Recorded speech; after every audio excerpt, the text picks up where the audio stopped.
Sir ఇప్పుడు రాజ్యాంగ వ్యవస్థలు, న్యాయ వ్యవస్థలు వీటి మధ్య ఉన్న క్లాష్ ఉందా? మొన్న ఇక్కడ ఒక స్పీకర్ గురించి ఒక సుప్రీంకోర్టు చీఫ్ జస్టిస్ గారే చాలా సీరియస్గా వ్యాఖ్యలు చేశారు.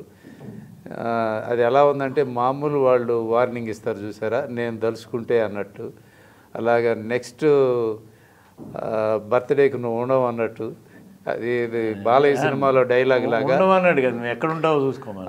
అది నెక్స్ట్ బర్త్డేకి నెక్స్ట్ న్యూ ఇయర్లో నువ్వు ఎక్కడ జరుపుకుంటావు అన్నట్టు అంత ఓపెన్గా జడ్జీలు ఏదైనా తీర్పు ఉంటే చెప్పడం వ్యవహారం వేరు. కానీ ఆ కామెంట్ల మీద బయట చాలా ప్రజల్లో చర్చ జరుగుతోంది.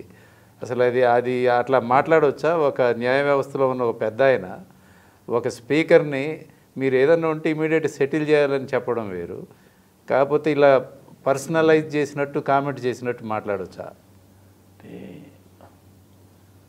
గవర్నమెంట్ స్పీకర్గా మన చీఫ్ జస్టిస్ గారి దగ్గర ఉన్న ఇష్యూ చాలా పెద్ద ఇష్యూ, చాలా మౌలికమైన ఇష్యూ. దాంట్లో భిన్నాభిప్రాయాలు ఎవరికి లేవు. కానీ పరిష్కార మార్గం ఎక్కడుంది? అది పార్లమెంట్లో ఉంది. అది స్పష్టమైనటువంటి నిబంధనలు, చట్టపరంగా చేయాల్సినటువంటి నిబంధన పార్లమెంటుకు మాత్రమే ఉంది. పార్లమెంటులో ఆ వెసులుబాటు గవర్నర్ మన స్పీకర్లకు ఇచ్చేశారు.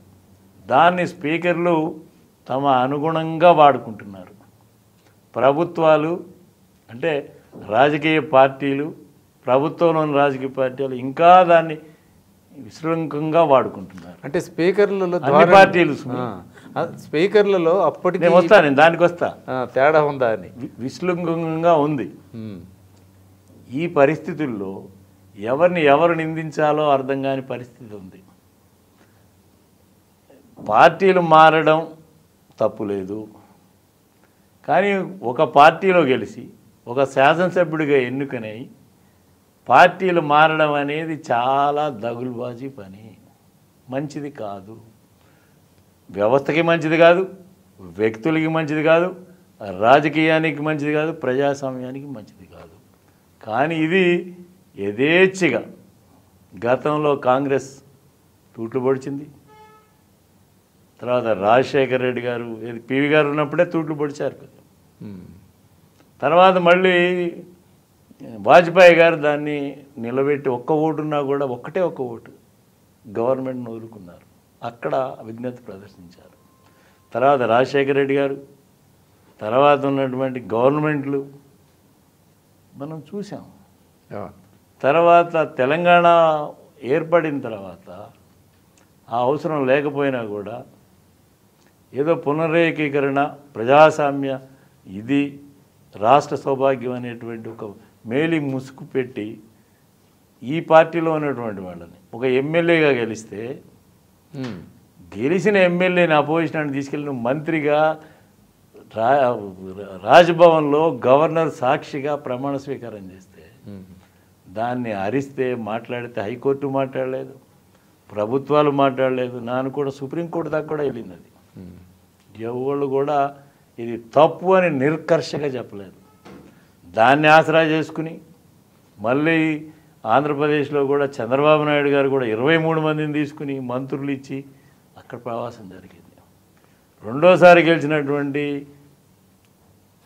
చంద్రశేఖరరావు గారు మళ్ళా చేసి ఒక పార్టీలనే లేకుండా కాంగ్రెస్ పార్టీని, తెలుగుదేశాన్ని కూడా చేసుకుని ఆ రోజున ప్రజాస్వామ్యం గురించి మాట్లాడలేదు. వీళ్ళు చాలా చక్కగా వాళ్ళ వాళ్ళు చేసుకుని తర్వాత ఎప్పుడు 6 నెలలకో, ఏడాదికో, 2 ఏళ్లకో ఆ స్ట్రెంగ్త్లు వచ్చేంతవరకు ఇచ్చి డబ్బులు ఇచ్చారా లేదా, మంచా చెడ్డ, అది ఆత్మసాక్షికి అందరికీ తెలుసు. అవన్నీ ప్రలోభాలకి అవన్నీ చేసి మీరు తీసుకుని పదవులు ఇచ్చి, అక్కడైనా మంత్రి పదవులు ఇచ్చి, ఇక్కడ ఇచ్చి మీరు చేసి ఇవాళ మీరు యువతలాలను మాట్లాడుతుంటే ఎబ్బెట్టుగా ఉంది. ఎవరు కూడా ఇది కరెక్టు, కాంగ్రెస్ చేసింది కరెక్టు, ఈ ప్రభుత్వం చేసింది కరెక్టు, స్పీకర్ కరెక్టు అని ఎవరూ చెప్పట్లా. కోర్టు కూడా ఆ విధమైన మీమాంసతో ఉండొచ్చు. అంటే ఇప్పుడు కూడా శాసనసభ్యులే అధికార పక్షం అధికారం కోసం పార్టీలు మారుతున్నారా, లేకపోతే పార్టీలు శాసనసభ్యుల్ని ఆకర్షిస్తున్నాయా? రెండు లేకపోతే చప్పట్లు రావండి. అది ఓకే, అది కాదు. రెండు అంటే పార్టీ ఫిరాయింపుల చట్టం అనేది పెట్టింది, ఈ పార్టీలో గెలిచి అవతలకి జంప్ అవ్వకూడదని పెట్టారు కదా. వెనకడికి ఏమీ లేకపోతే కూడా భయపడేవాళ్ళు, సిగ్గుపడేవాళ్ళు. ఉద్యమాలు వచ్చాయి, టమాటాలు ఇస్తారు, శవయాత్రలు చేశారు, ఒక భయం ఉండేది. ఇవాళ చట్టం తెచ్చిన తర్వాత ఏమీ లేవు, చాలా చట్టం రహదారి అయిపోయింది. నేను ఇది ఎందుకు చెప్తున్నానంటే మీరు సీజే గారి గురించి అడిగారు, అందుకు చెప్తున్నాను. నేను ఈ విధంగా చేసుకుంటూ వచ్చి ఈ రోజున ఆ స్పీకర్ చేస్తే ఏం కాలేదని రెండో స్పీకరు చేస్తే ఏం కాలేదని మూడో స్పీకరు, అంతకుముందు కిరణ్ కుమార్ గారు ఉన్నప్పుడే ఏం చేయలేదు కదా, ఇదేం కొత్త అని అది ఒక టేక్ ఇట్ గ్రాంటెడ్ అయిపోయింది, రెగ్యులర్ ప్రాక్టీస్ అయిపోయింది. ఇప్పుడు టీఆర్ఎస్ దాన్ని తీసుకెళ్ళి కోర్టులకు వెళ్ళి, ఇదే కోర్టులు పోయినసారి ఇదే హైకోర్టు, సుప్రీంకోర్టులో ఏం చెప్పినాయి, అప్పుడు ప్యాసివ్గానే ఉన్నారు, ప్యాసివ్గానే చేసినారు. అవన్నీ కూడా ఈ సీజే గారు రిఫర్ కొద్దిగా చేసినా ఆయన ఘాటుగా మాట్లాడారు. ఆయన చెప్పిన దాంట్లో, ఈ ప్రభుత్వాలకి సూచన చేసిన దాంట్లో తప్పు లేదు. కానీ కొంత టైం కూడా ఏంటంటే అది యాక్షన్ కింద తీసుకుని, అధికారం కాకుండా ఒక చర్య నువ్వు తీసుకోవాలి, ఆ చర్య నువ్వు తీసుకోవట్లేదు కాబట్టి తీసుకో అనే డైరెక్షన్ ఇచ్చాను అనే విధంగా నిన్న ఇచ్చే క్లారిఫికేషన్లో కూడా అలా ఉంది. గవర్నర్ మీద కానీ లేకపోతే స్పీకర్ లాంటి వాళ్ళ మీద కానీ ఏమైనా రాజ్యాంగ పదవులు ఉన్న వాళ్ళ మీద మేము ఒత్తిడి తేయడానికి మా హక్కు లేదు, మాకు పరిధి లేదు, మేము చెయ్యలేము అని ఒక పక్క చెబుతూనే వాళ్ళు చేసే చర్య మీద ఇది లీగల్ స్క్రూటినీ అనే పదం వాడి ఆ విధంగా డైరెక్షన్ ఇచ్చి ఉండొచ్చు, తీసుకోమని. ఇది తీసుకో, అది తీసుకో, నువ్వు తప్పు చేసావా లేదా అని కాదు, అది చర్య తీసుకున్న తర్వాత అది వేరే. మళ్ళీ ఆ సందర్భంలో సీజే గారు ఇచ్చి ఉండొచ్చు, ఇచ్చిన దాన్ని తప్పట్లేదు, కానీ ఆయన వ్యాఖ్యానం చేసింది మాత్రం భావ్యం కాదు. అది చేసిన విధానం ఆయన జడ్జిమెంట్లో స్పష్టంగా రాయొచ్చు, జడ్జిమెంట్లో ఇంకా కర్కశంగా ఇవ్వచ్చు, ఏం తప్పు లేదు, స్వాగతించాలి. కానీ అది వదిలిపెట్టి జడ్జిమెంట్లోనేమో సాఫ్ట్గా ఇచ్చి ఈ విధంగా మౌఖికంగాను కోర్టులను చేస్తే అది యువతల వాళ్ళకి, ప్రజాస్వామ్యంలో చూసే ఒక వ్యవస్థల్ని గౌరవించే వాళ్ళని కించపరుచుకున్నట్టు. ఒక అసెంబ్లీ స్పీకర్ని జైల్లో పెట్టే అధికారాలు సుప్రీంకోర్టుకు ఉన్నాయా? లేవని వాళ్ళే చెప్తున్నారు కదా. నిన్న ఇచ్చిన దాంట్లో కూడా ఆ పదవుల్లో ఉన్న వాళ్ళని మేము వ్యక్తిగతంగా ఏం అనలేము, చర్యకి మేము డైరెక్షన్ ఇవ్వగలుగుతాం. నిన్న ఇచ్చిన క్లారిఫికేషన్లో ఇది ఉంది, రాష్ట్రపతి జోలి అసలు వాళ్ళు ఏం పోలేదు. అంటే రాజ్యాంగ పదవి అన్న తర్వాత కొద్దిగా అటో ఇటో speakers also comes under that. మామూలుగా గవర్నర్ విషయంలో ఉన్న 3 ఆప్షన్సే చెప్పారు, ఇది కూడా అలాంటిదే. గవర్నర్ని ఇన్ని రోజుల్లోగా అని టైం బౌండ్ లాగా పెట్టుకోండి అన్నట్టు ఇచ్చారు, అది కూడా లేదు. కానీ ఈ చర్య చేయటం వలన, జాప్యం జరగటం వల్ల నష్టం అవుతుంది. ఇది ఒక చర్య, ఈ చర్య సరైనది కాదు అని ఒక డైరెక్షన్ ఇచ్చారు. అవును, తీసుకోమని కూడా కాదు, అవును, ఇంకా కూడా స్పష్టంగా మాకు ఆ అధికారం ఉంది అని కూడా చెప్పలా. అవును, నిన్న ఇచ్చిన అడ్వైజ్లో కూడా గవర్నర్కి మన ప్రెసిడెంట్కి ఇచ్చే దాంట్లో కూడా ధైర్యంగా చెప్పలా. అవును, వాళ్ళు ఒప్పుకున్నారు, కొన్నిట్లో మాకు లేదని ఒప్పుకున్నారు. అవును, అవును, చర్య మీద మాకుంది, ఆర్టికల్ 200 దాని ప్రకారం ఉంది అని యాడ్ చేశారు. స్పష్టత వాళ్ళకే అంత మీమాంసలు ఉన్న సందర్భంలో సుప్రీంకోర్టులో హైయెస్ట్ లెవెల్ బెంచ్లకే ఆ విధమైన సందిగ్ధులు ఉన్నప్పుడు ఈ స్పీకర్లకి వీళ్ళకి ఏముంటుందండి? వీళ్ళు చెప్పించుకోవాలండి కోర్టుల చేత, కాదు ఏముంటుంది. కనుక వీళ్ళు కూడా వాళ్ళకి రాజకీయ పార్టీలు, వాళ్ళ ముందు జరిగిన ప్రెసిడెంట్స్, ఇప్పుడు సుప్రీంకోర్టులో ఏం చేస్తారు, అలహాబాద్ కోర్టులో ఈ జడ్జిమెంట్ ఇచ్చారు, ఈ రాష్ట్ర హైకోర్టులో ఇది ఇచ్చారు, ఇవన్నీ బేస్ చేసుకుని వీళ్ళు ఇస్తామన్నారు కదా. కోర్టులు కూడా ఈ బేస్ చేసుకుని సుప్రీంకోర్టు కూడా కొన్ని ఇస్తున్నారు కదా. అట్లనే వీళ్ళకేంటి, ఆ స్పీకర్ చేశాడు, ఈ స్పీకర్ చేశాడు, ఆ రాష్ట్రంలో చేశారు, మనం ఎందుకు చేయకూడదు అనేటువంటి లీనెన్స్ వీళ్ళు తీసుకుంటున్నట్టున్నారు. అది కరెక్టా అంటే కరెక్ట్గా నేను సమర్థించట్లేదు సుమి. ఆ విధమైనటువంటి వాతావరణాన్ని వ్యవస్థలో సమాజంలో క్రియేట్ చేసి వదిలిపెట్టారు. ఆ సందర్భంలో ఈ క్వశ్చన్ మార్కు రేపొద్దున ఆయన తీసుకుంటారా లేదా, తీసుకుందాన్ని వాళ్ళు ఛాలెంజ్ చేస్తారా లేదా, అది వేరే ఇష్యూస్. అవునవును. కొన్ని స్క్రూటినీ ఉంటాయి, కానీ ఆ విధంగా మాట్లాడటం కరెక్ట్ కాదు. నేను ఒకటి మీకు గుర్తు చేస్తాను. నేను అంటే సుప్రీంకోర్టులో 5 మెంబర్ జడ్జి బెంచ్ ఒకటి ఉంది, జరిగింది, చాలా జరుగుతూ ఉంటాయి. ఆల్మెట్ కేసులో కర్ణాటక వర్సెస్ ఆంధ్రప్రదేశ్ కేసు జరుగుతుంది. నేను ఇరిగేషన్ మంత్రిగా ఆ హీరింగ్కి వెళ్ళాను. నేను ఆర్గ్యుమెంట్ జరుగుతుంది. అవునవును. ఆర్గ్యుమెంట్లో ఒక జడ్జి ఏమిటి న్యూసెన్స్ అంతా మా మిత్రుని పెట్టారు, why not we put the chief minister beyond the bars అన్నాడండి. షాక్ అయిపోయాను నేను. అంటే ఆ సీట్లో కూర్చున్నప్పుడు అలా మాట్లాడతారేమో అనిపించింది. అది కరెక్ట్ కాదు. నువ్వు జడ్జిమెంట్లో మీరు ఇవ్వండి, మీకున్న హక్కు ఉంది, లేకపోతే మీకు స్వేచ్ఛ ఉంది, ఇంటర్ప్రిటేషన్ చేసే తెలివి ఉంది. కానీ ఇటువంటి లూజ్ కామెంట్ చేయడం వల్ల సమాజంలో మంచి మీకు అసహనం ఉండకూడదు. అవును అవును. చీఫ్ జస్టిస్లకి బెంచ్ల మీద మీకు అసహనం ఉండకూడదు. అవును. అట్లానే చాలా కోర్టుల్లో మనం చూస్తున్నాం, చాలామంది మై లార్డ్ అంటే లార్డ్ లాగా మాట్లాడుతున్నారు. Okay. Whatever you want you can interpret in the judgment. Okay. స్టింజెంట్కి ఇవ్వు, జడ్జిమెంట్ మేము తుస్సు, నీ ఆర్గ్యుమెంట్ మీ కోర్టులో మీ కామెంట్స్ ఏమో ఘాటుగా. ఈ కొంచెం చూడటానికి బాగా ఉంది.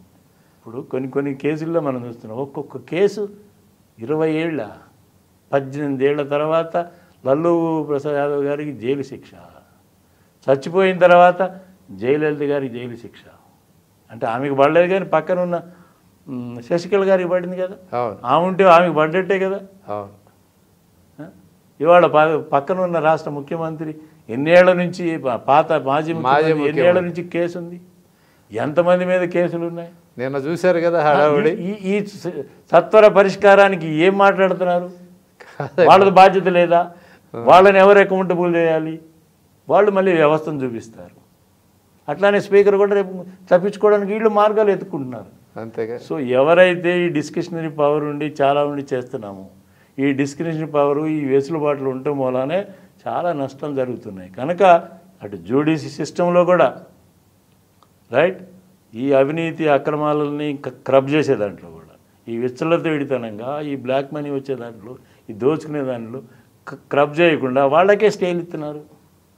ఇంత సీరియస్ ఎలిగేషన్స్ ఉంటే అది వీళ్ళు స్టేలు తెచ్చుకుంటున్నారు, బెయిల్ తెచ్చుకుంటున్నారు. అసలు ఏ కేసు ఉంది? డిశ్చార్జ్ పిటిషన్లు ఏంటి? అటు కేసు ఏంటి, డిశ్చార్జ్ పిటిషన్లు ఏంటి? 20 డిశ్చార్జ్ పిటిషన్లు, 20 ఏళ్ళు అయిపోద్ది. ఎవరు బాధ్యులు? అవును, ప్రభుత్వాల బాధ్యత, పార్టీల బాధ్యత, న్యాయస్థానాల బాధ్యత, ఎవరు బాధ్యత? ఎవరం కూడా అక్కడికి వచ్చేటప్పటికి అందరం సైలెంట్ ఉంటున్నాం. ఇప్పుడు మీరు నేను నిస్సహాయులం, ప్రజలు నిస్సహాయులు. ఇప్పుడు ఏపీ మాజీ ముఖ్యమంత్రి జగన్మోహన్ రెడ్డి కేసు బహుశా Guinness book of world record అటు కదా. ఇంతకాలం బెయిల్ మీద ఉంటాం, ఈ కేసు ప్రొసీడింగ్స్ అటు ఇంతవరకు తేలకుండా జడ్జీలు మారిపోతూ ఉంటాం. వ్యవస్థ 6 సంవత్సరాల తర్వాత కోర్టుకు వచ్చాడని అందుకే జుబిలెంట్ మూమెంట్లో ఒక క్రిమినల్ కేసులో ఉన్నవాళ్ళు అటెండ్ అయితే ఆ జుబిలియన్స్ వస్తూ ఉంది. అవును, ఎవరైనా ఇటువంటి కేసుల్లో అరెస్ట్ అయ్యి బయటకు వస్తామంటే వాళ్ళని రిసీవ్ చేసుకోవడానికి బ్రహ్మాండమైనటువంటి ర్యాలీలు వెళ్తూ ఉన్నాయి. అవును. ఎవరు దీనికి ఆన్సరబుల్? ఎవరు దీనికి బాధ్యులు? ఎక్కడ దాకా ఈ ప్రయాణం? అవును, ఆన్సర్ లేని క్వశ్చన్లు చాలా మనం ముందు. అటువంటిదే ఈ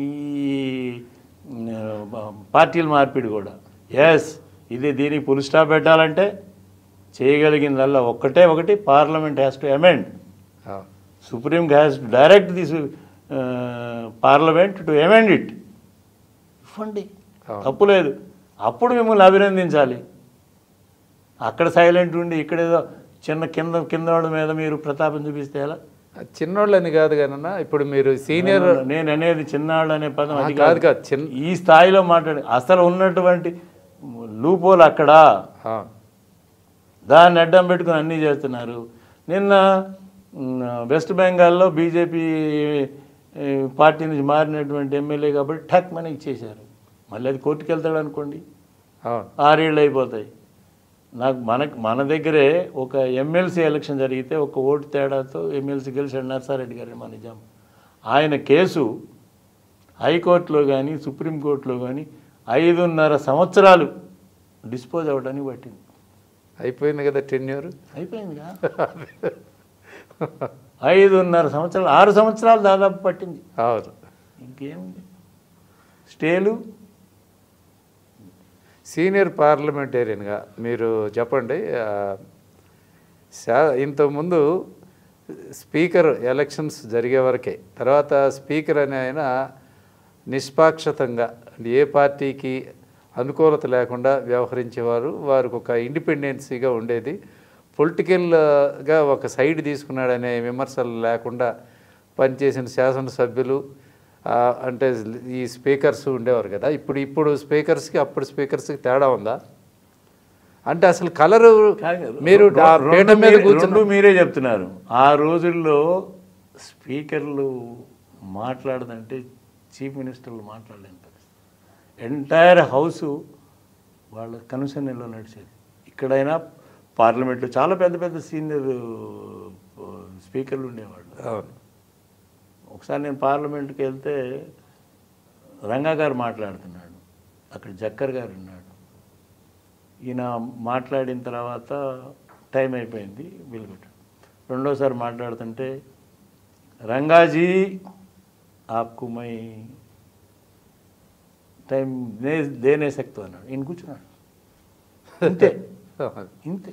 అంటే ఆ లెవెల్ వేరు, వాళ్ళ రూలింగ్స్ వేరు.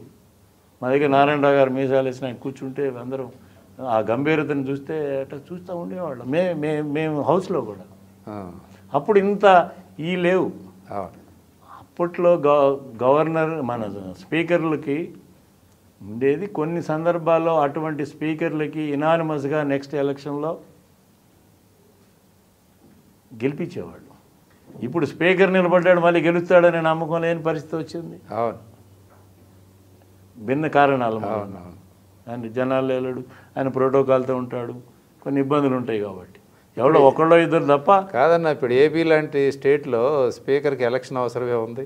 11 మంది అవతల పొజిషన్లో గెలిచారు. స్పీకర్ ఇస్ దాని ప్రొసీజర్ ఇస్ ప్రొసీజర్. అవును, అసెంబ్లీ ప్రొసీడింగ్స్ ప్రకారం జరగాలి కదా. అవును, అన్నట్టు ఆ స్థాయి రావాలని కోరుకోవడం తప్ప కనుచూపు మేరలో అటువంటి పరిస్థితులు వస్తాయని అనుకోవట్లేదు. ఎవరున్నా నేను చెప్పేది ఏంటంటే ఒక్క పార్టీను ఒకళ్ళను తిట్టే పరిస్థితి ఇవాళ ఆర్డర్ ఆఫ్ ది డే అయిపోయింది. అది అవును, స్వతంత్రంగా వ్యవహరించే పరిస్థితి ఇక్కడ కలగటం. ఇప్పుడు శాసనసభ్యులు కూడా రూలింగ్ పార్టీలో లేకపోతే 5 ఏళ్ళు తట్టుకునే పరిస్థితి లేదే. అది చాలా ఈ 10-15 ఏళ్ళ నుంచి 10 ఏళ్ళ నుంచి వస్తూ ఉంది. అంతకుముందు ఇంత లేదు. కాంగ్రెస్లో మేమున్నాం, మేము అధికారంలో ఉన్నప్పుడు కాంగ్రెస్ ఉన్నాం. ఎక్కడో ఒకళ్ళో ఇద్దరు వాళ్ళు ఏదైనా మారచ్చు తప్ప అదొక యాక్టివిటీ కింద కానీ లేకపోతే ఒక విధంగా కింద క్యాడర్లోని కూడా చేర్చుకోవడం అనేది అంత పెద్ద లేదు. 1-2 లేవా అంటే లేవని నేను చెప్పను, కానీ అది ఎప్పుడు అది ఒక ఉధృతమైన ఉద్యమం కాదు. ఇప్పుడు ఇది ఉద్యమం లాగానే అయిపోయింది. గెలిచిన వాళ్ళ అసలు అప్పట్లో ఎక్కడ మారిందంటే ఎమ్మెల్యేలని ఎప్పుడైతే పార్లమెంట్ మెంబర్లను ఎప్పుడైతే ఎగ్జిక్యూటివ్కి కన్వర్ట్ చేసామో, ఎప్పుడైతే శాంక్షన్లు ఇచ్చేది అధికారం, పనులు చేయించే అధికారం, జిల్లాలో యంత్రాంగాన్ని ఆజమానిషి అధికారం ఎప్పుడైతే ఎమ్మెల్యేల చేతికి వచ్చిందో పరిస్థితులన్నీ మారిపోయినాయి. సో అధికార పార్టీ ఉన్నవాడికే అది అవకాశం కలిగే పరిస్థితి ఇప్పుడు వచ్చింది. అవును, అంతకుముందు ఏంటంటే ఎమ్మెల్యేకి 1 కోటి రూపాయలు ఎంత ఇచ్చేవాళ్ళు, ఆయనది ఇచ్చేవాడు, అపోజిషన్కి 50 ఇచ్చేవాళ్ళు, రూలింగ్ పార్టీ ఉంది కాబట్టి ఇచ్చేవాళ్ళు. ఆ విధమైనటువంటి మేము ఇచ్చేది. ప్రోటోకాల్ విషయం వచ్చినప్పుడు ఎమ్మెల్యేస్ అందరినీ కూడా గౌరవించేవాళ్ళు. అది అపోజిషన్ ఉంటే కూడా గౌరవించేవాళ్ళు. మమ్మల్ని వాళ్ళు గౌరవించారు, చాలా వరకు జరిగిపోయింది కొంత ఉన్నప్పటికీ. కానీ తర్వాత గవర్నమెంట్ వచ్చిన తర్వాత ఎమ్మెల్యేలే సర్వస్వం అని కేసీఆర్ గారు ఇంకా ముందుకెళ్ళి నియోజకవర్గానికి సీఎం ఆ ఎమ్మెల్యేనే డిక్లేర్ చేసిన తర్వాత ఎంఆర్ఓ ట్రాన్స్ఫర్ ఆయన లెటరే, ఎస్ఐసిఐల ట్రాన్స్ఫర్ ఆయన లెటరే, ఎండిఓలు లేదనిపించి మిగతా యంత్రాంగం అంతా ఆయన చెప్పు చేతుల్లో వచ్చే పోస్టింగ్లు ఇచ్చిన తర్వాత అతనికి బానిస అయిపోయి అతనికి పనిచేస్తున్న తర్వాత మిగతా వాళ్ళకి చేయకుండా ఉన్న తర్వాత అపోజిషన్ ఎమ్మెల్యే ఉంటే అది తీసి పారేసి ఆడి మాట వినొద్దని చెప్పిన తర్వాత ఈ మార్పులన్నిటికీ కారణాలు అయ్యి వ్యవస్థ అక్కడ జరుగుతుంది. రాష్ట్రంలో 119 ఎమ్మెల్యేలు ఉంటే 119 రాష్ట్రాలు చేసి వాళ్ళు సీఎంలు చేసినటువంటి ఘనత చంద్రశేఖరరావు గారికి తప్పింది కదా. అదే కొనసాగుతూ ఉంది. ఇప్పుడు వీళ్ళు కూడా గతంలో ఉంది, ఆ విధంగా ఎమ్మెల్యే అనుభవించాడు. మేము ఉన్నప్పుడు మాకే ఎస్ఐ పోలీసుని నేను పెట్టుకోలేదని చెప్తున్నాను కదా.